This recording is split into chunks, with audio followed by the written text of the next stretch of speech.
Scroll ಮಾಡಕ್ಕಿಂತ ಮುಂಚೆ ಒಂದ್ story ಹೇಳ್ತೀನಿ ಕೇಳು ಮಗ. ಕಾಡಿನ ಸಿಂಹ ಕಾಡಲ್ಲಿ ಹಂಗೆ ಹೋಗ್ಬೇಕಾರೆ ಒಂದ್ ತೋಳದ್ ಗುಂಪನ್ನು ನಿಂತ್ಕೊಂಡು ಅವ್ನಿಗೆ ಹೇಳುತ್ತೆ, ನೋಡು ಸಿಂಹ, ಇವಾಗ ಅಕಸ್ಮಾತ್ ನಿನ್ಗೆ ಏನಾರು ತೊಂದ್ರೆ ಗಿಂದ್ರೆ ಏನಾರು ಬಂತು ಅಂದ್ರೆ ನೀನ್ ಒಬ್ನೇ ಇದೆಯಾ, ನನ್ಗೆ ಹಂಗಿಲ್ಲ, ನನ್ಗೆ 10 ಜನ 20 ಜನ ಫ್ರೆಂಡ್ಸ್ ಗಳಿದ್ದಾರೆ ಅಂತ ಒಂದ್ ತೋಳ ಹೇಳುತ್ತೆ.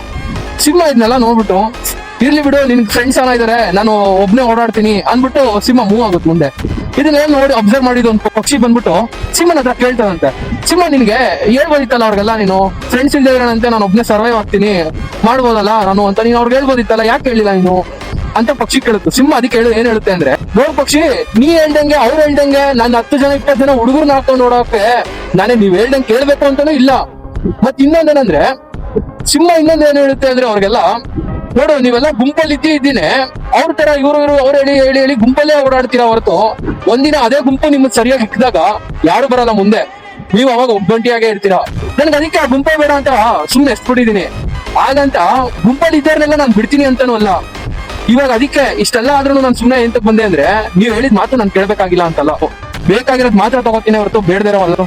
ಇವಾಗ ಇದನ್ನೇ ನಾನು ನಿಜ ಜೀವನದಲ್ಲಿ ಹೇಳೋಕೆ ಇಷ್ಟಪಡ್ತೀನಿ. ಅಂದ್ರೆ ಇವ್ರ ಗುಂಪು ನೋಡ್ಬಿಟ್ಟು ಇವ್ರು ಚೆನ್ನಾಗವ್ರೆ, ನನ್ನ ಹತ್ರ ಇಂಥ ಗುಂಪದೆ ಅಂತ ಗುಂಪದೆ ಅಂತ ಹೇಳ್ಕೊಳ್ಳೋರು ಎಲ್ಲರಿಗೂ ಒಂದೇ. ಆ ಗುಂಪಿಂದ ಆಚೆ ಬಂದ್ ನೋಡಿ ಸರ್ವೈವ್ ಆಗೋ ಮಗ ಒಬ್ಬೊಬ್ನೇ ಆಗಲ್ಲ.